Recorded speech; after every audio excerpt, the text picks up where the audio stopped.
So let's say you're here watching this video because you just installed new pot lights in your attic and you walked along the perimeter to install them. Here's a perfect video for you to watch how to fix that loose insulation that you walked in.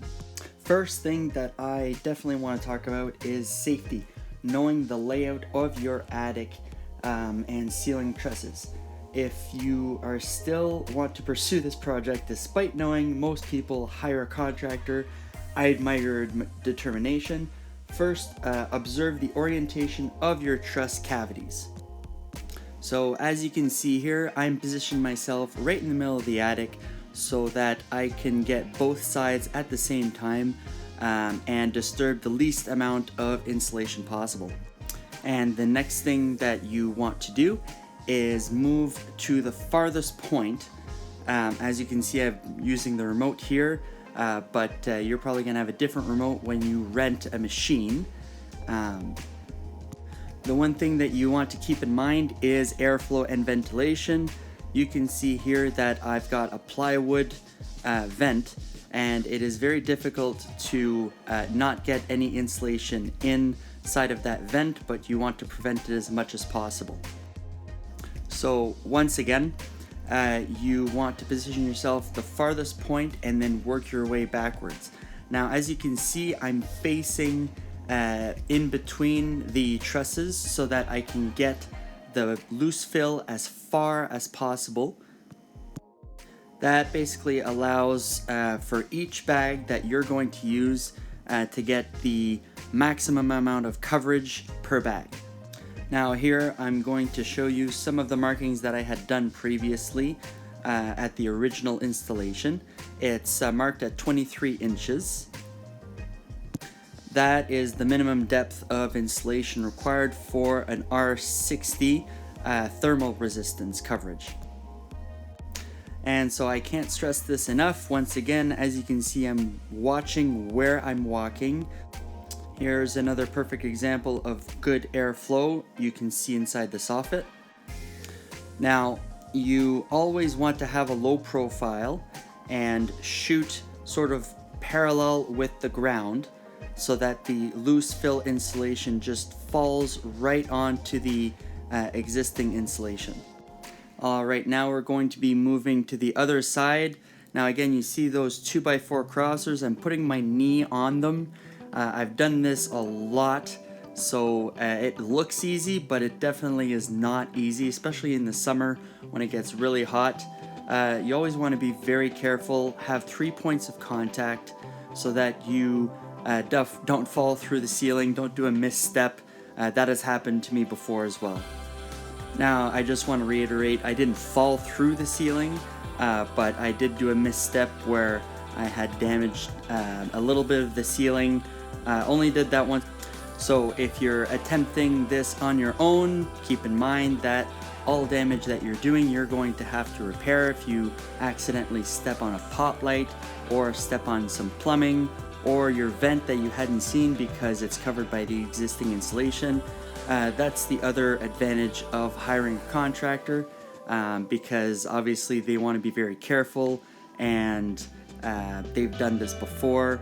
Any damage that they do, well, it's their responsibility. So that's why they're extremely careful and they take the proper precautions. Now, the one thing that I do want to mention is the output of the air for the hose was a little bit high.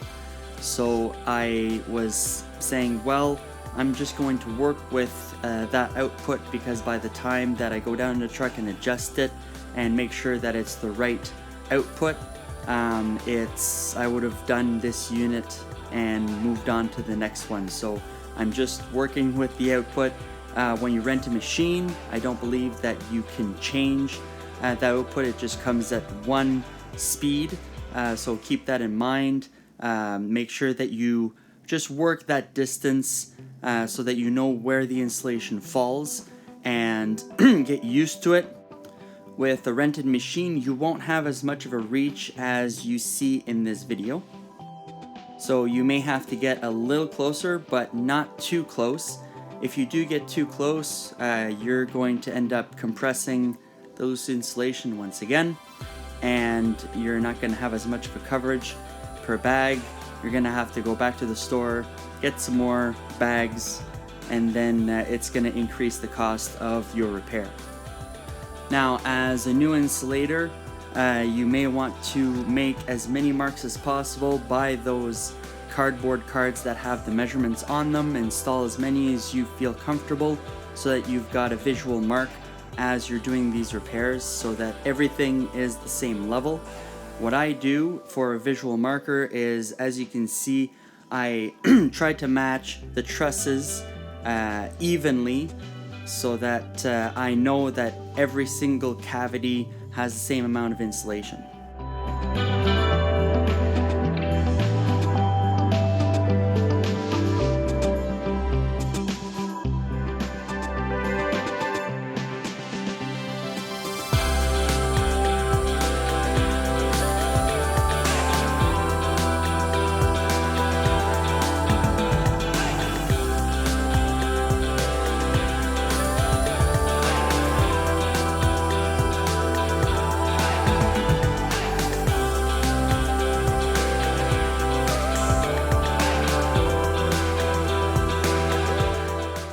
Okay, so here's a good example where even as a pro, I've done this 100 times, but yet I still sometimes manage to get just a little too much insulation inside of that vent. Not happy with that. So basically you can empty your hose and have full air so that you blow the blocked vent and free up that ventilation. That's usually the best way to do that sort of fix. I know it's not ideal, but again, if you are in that situation, that's usually the best fix for that. You've got your airflow back and you can continue doing your repairs. Again, make sure that you're always at a safe distance, not going too close to it, especially if the vents are this low. If you're doing your own repairs, I would recommend before you do the repairs, you bring those vents higher so that you have a little bit more playroom. And it's giving you that much more chance not to put loose fill inside of the vent.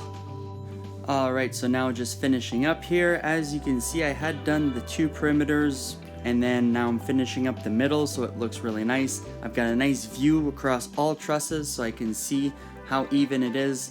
If you're doing this on your own, I've done this before, so I know that it's not ideal to cover over the hose, but the hose to me is a little high, so I know that I don't have a lot to fix, and I've got 7 more units to do here, so I'm not too worried about that. But if you were to do it on your own, you pull the hose, you get rid of the excess back into the house, and then you are able to fix that without putting the hose, or the material, sorry, over the hose. Okay, so now I'm just wrapping up, getting all that excess back into the house, and we're going to move on to fixing around the attic hatch.